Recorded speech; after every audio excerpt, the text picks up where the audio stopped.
collectively unburdened our mind from that entire year of awfulness. Yeah. Well, we got another one coming up ahead, but we got another year of good Smash, too, so bounces out? Not really, you know. I mean, take care of yourself out there, but Seagull Joe and Stretch, let's go. I mean, this is going to be an interesting matchup because Joe typically one of those players that like loves to go ahead and play patiently in neutral and just like wall you out, keep it balanced, and then Stretch tends to do the same thing with a character that can actually outrange Palu, too. Yeah, it's rare to have a character who can really box with Palu in the mid-range, especially one that trades kind of risk-reward skews in their favor. With Marth, definitely, because that tipper right there, we see it. Seagull Joe's being sent so close to Blast Zone, and only like 45%. Exactly. I mean, you don't think about having to SDI those hits in, but really, for your own sake, please do. Please hold in on that nonsense. Yeah. SDI, mash, pray. You know, Marth, side B, tippered at the ledge on PS2 is not something. This character's killed me at 40 before with full rage. I believe it. I believe it. Like Marth hits like a freight train. People still sleep. But Joe's already showing the tool that he has to use against Marth. That forward air as well as the back air can go ahead and match Marth a blow for a blow, and we're already kind of seeing it here. But great parry from Stretch and gets the side B to kill. Getting a kill after a parry has to be one of the coolest feelings in the game. It's like, yeah, I did that. Don't press me. Exactly. The game flexed for me, but I'm going to do it afterwards, too. Yeah, exactly. All right, but right now, Seagull Joe's ready to fire right back. Try to get a pretty early kill with that up air near the blast zone, reading that second jump. But now, here comes Stretch, starting to get more of these tippers in there. I'm loving the consistency of Stretch's spacing that I've seen so far. And he's playing like very slowly. He's not trying to rush in and hit a ton of buttons. He's taking exactly what Seagull Joe gives him. It's like, I'll take the 1 or 2 hits at a time, we'll reset to neutral, and then I'm going to do it again.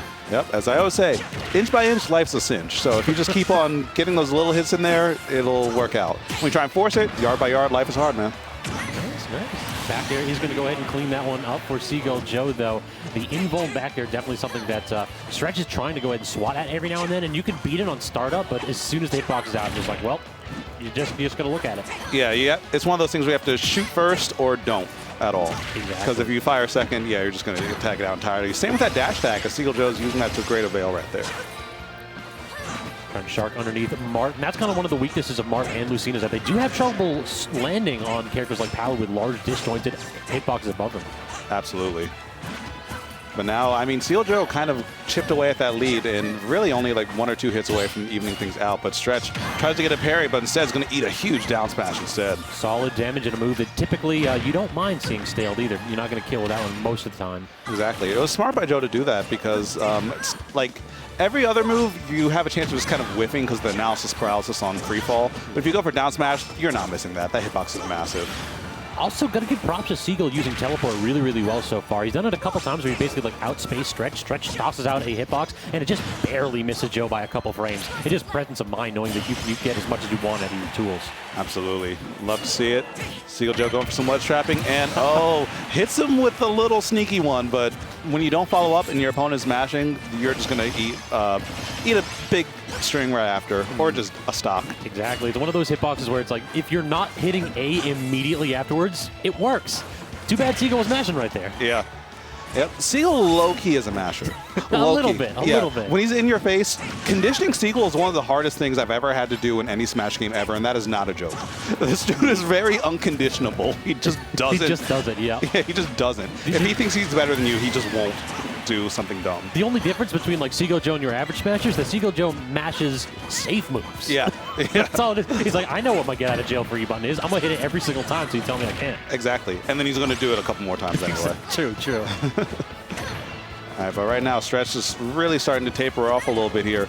He just needs a couple of big hits in there. Like I said, Rage Marth is a monster. If you can get Palutena at the ledge, like that double-edged dance could be some bad news. But it feels like Seagull Joe, now we've seen this situation quite a bit, where Joe gets a lead, and then all he's doing is like back air, forward air, and then every now and then he'll do like a retreating nair. It's like he is not going to give you the win. You're going to have to earn it. Yeah. And right now, Stretch is looking like he's trying to earn it. Oh, tech on that platform. Those PS2 platforms are the danger zone, man. Oh, yeah. So many characters have options to track them down. Pink put out a video. Oh, not like we got this, spacing? Joe. We got spacing? Actually, you might not even need it with neutral B. Yeah, I don't think you do. Maybe you do. Oh, you did. Maybe you did. You do. Uh-oh. You're still alive, but this is some bad news bears right now. Yeah, this man went from having basically like the win just about guaranteed. I think if he spaced the forward smash perfectly, he definitely had that. But right now, double back air, and that'll do. Yeah, that's one of those wins that like you take, but it doesn't really feel good. No. It's like, I lost that. for all intents and purposes, I didn't win that. You lost that for me. I mean, that might be the case, but I think Seagull Joe is one of those people that is unperturbed. He just like, shrugged his shoulders like, well, should have hit it. What's your bet? Yeah. You see, I won because I didn't mess that up. Exactly. You just got to hold that. Seagull Joe is definitely like that. You just got to hold that type of player. Oh, always. He'll let you know that you screwed it up. Always. So I've definitely played matches against him, and this is one of the most tilting things in friendlies. Is like he actually looked at me and said, "Do you know what you did wrong there?" I'm like, "Seagull Joe, I am not one of your students, Joe." Switch right into teachers. Exactly. I'm not mad. I'm just disappointed. I know you can do better than this. This man is educating the next generation of kids, and I'm terrified over that. Yeah. All right. So if you miss that forward smash again, I will have to call your parents. All right, we can meet after school and then just talk about what we can do to make sure you're a successful young smasher. Just has the kid writing on the blackboard 100 times, "I shall not misspace my moves. I shall not misspace my moves." Yeah. Oh, man. I hope teachers don't still do that. That was actually cruel and unusual punishment. Tedium. Yeah, 90s kids only. Ugh. But anyway, off to this game number 2. I mean, Stretch kind of thinking, okay, maybe Marth ain't the play this time. Seagull Joe has a lot of ways to just kind of, wall me out. So let me try out Lucina. Thing is, I think Marth kind of could work a little bit better.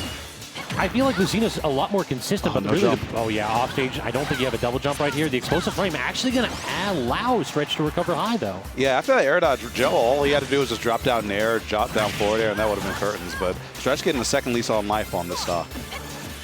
And into an edge trap, too. We all know how good Lucina is in that situation. Oh, it was a proto-bantam. The proto-bantam. Proto. Yeah, love it.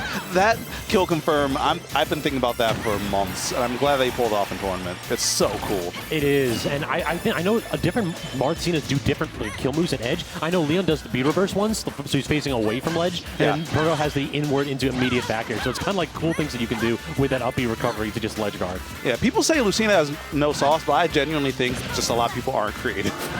I can see it. This character does have some cool stuff here and there. It does, but like I want to say a lot of the mid-level Lucinas are carried by her just kills. Oh, facts. That's what it is. Yeah, yeah. Most people like they play her and it's like, oh, this character's boring. It's like, no, dog. You're boring. Yeah. You're boring. Yeah, if a bunch of characters are boring, maybe you're the boring one. Anyway, think about that for a bit. Let's think about how Seagull Joe can make this comeback happen, because Stretch, despite like pretty much almost dying and being saved by Seagull Joe, is starting to open up on a huge lead, but Explosive Flame big. It was big. Always those awkward spots where you don't know if the air dodge can save you at all, and that's what Stretch found him in. Yep. He found himself in that string. That's like the bread and butter by Palutena. Nair into rapid fire up airs into the edge trap, and this is the danger zone. Yeah, you got blended, and the thing is, when you're above Palutena, like, how do you get down? Sure, you have a sword, you can down air, but that's risky. Pray to another god. Yeah, pray to one god that doesn't want you dead right now. Blowing up the neutral get up at high percent, and then immediately TPing right back to the center stage. I love what Joe is like doing on that, but the problem is like those burst options afterwards starting to get a little predictable. Stretch has punished those a couple times now. Yeah, and I mean, punish them fatally as well, so that makes a pretty huge difference. And wow, at that was sneaky, Joe. That was sneaky. That's a mix right there. All right, I'm liking the rolls in a lot, actually. Normally, I don't like when players roll in like that, but the way Stretch is doing that, he's waiting until Seagull Joe's just about to touch the ground and like kind of confirm that he's thrown out a button already, and then rolling to get maximum frame advantage going. I'm also interested in Seagull Joe's like decisions to sometimes run off stage and then sometimes just take the ledge trap. It feels like that is going to be such a huge decision in this match, because if you go off stage and miss, oh no. I think genuinely it's when he has a stock lead, or like when it's a stock neutral.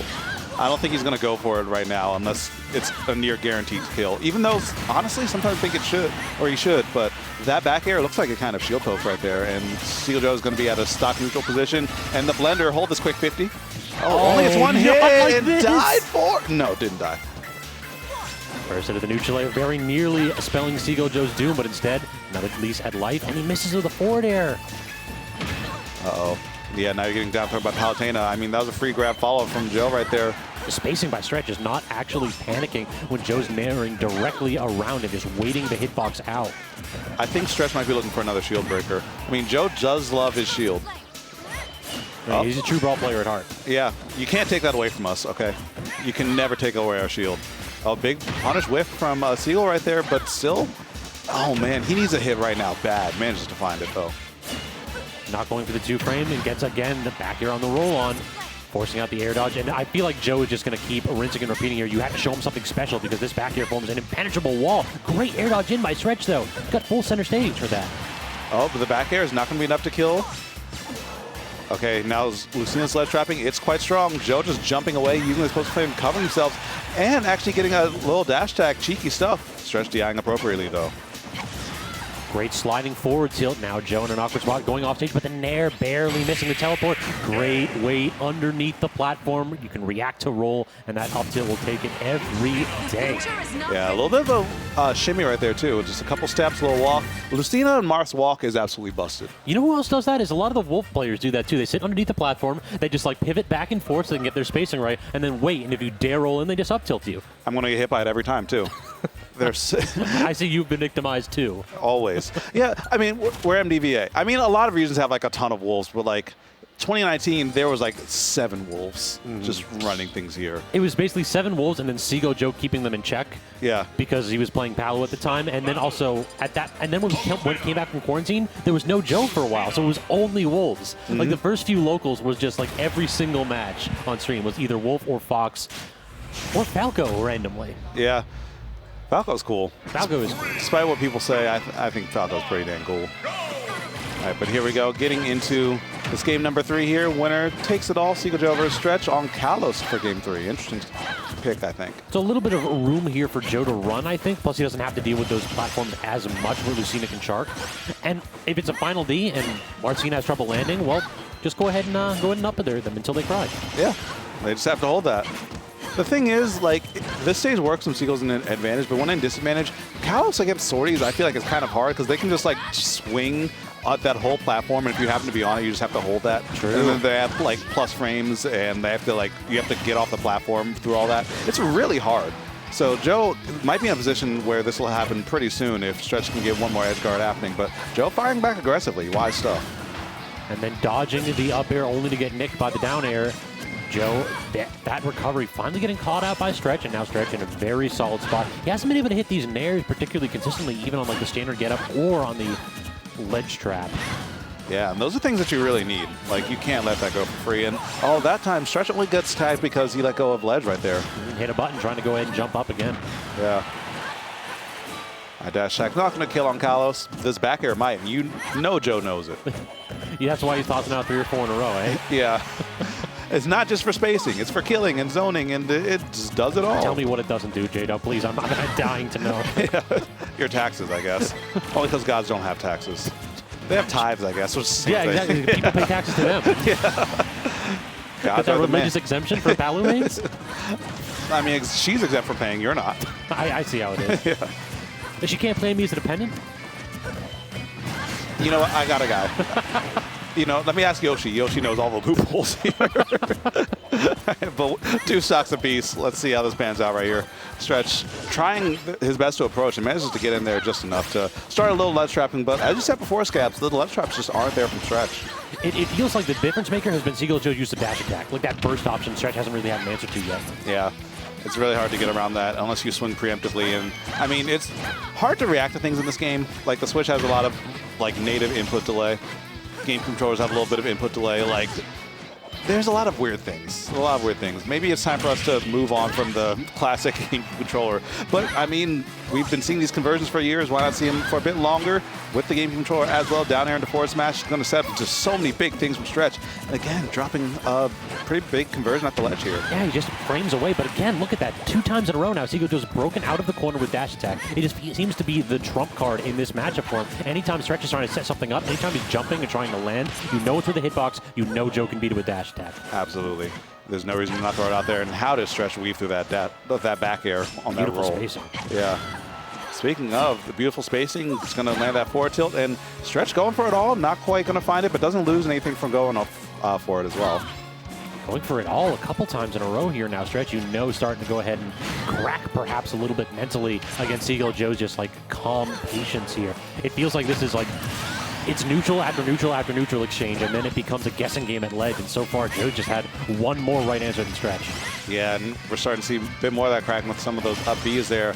I mean, that just screams, I need the stock now. Give it, please, please. I'll do anything. I'll neutral B, I'll up B. Just give me the stock. I beg you. And Joe just saying no. And it feels like perhaps that's like the missing sauce that Marth can provide. So Marth can get those kills randomly. Lucina got to work for everything. Every now and then Marth will hit a forward air like 80, and it's like, oh, that kills now. Sure. Yep. I have rage, so if you get hit, it's your fault here. But now Lucina, yeah, just missing a little bit more of that horsepower, but able to get some strings there. Oh, trying to go for a little lockup right there with the single hit of Dancing Blade. Not quite going to be high enough, though. And because you missed it, Seagull does get up attack. A phenomenal response right there, because Stretch still could have followed up with more Dancing Blade. Yeah, true. All right, but Stretch getting a lot of damage and starting to get more and more rage. Joe has to finish this now or never, because as Stretch gets momentum, I think that was almost a forward smash. I'm hoping that we don't see a forward slide. Yep. Don't even get a chance to say the full word.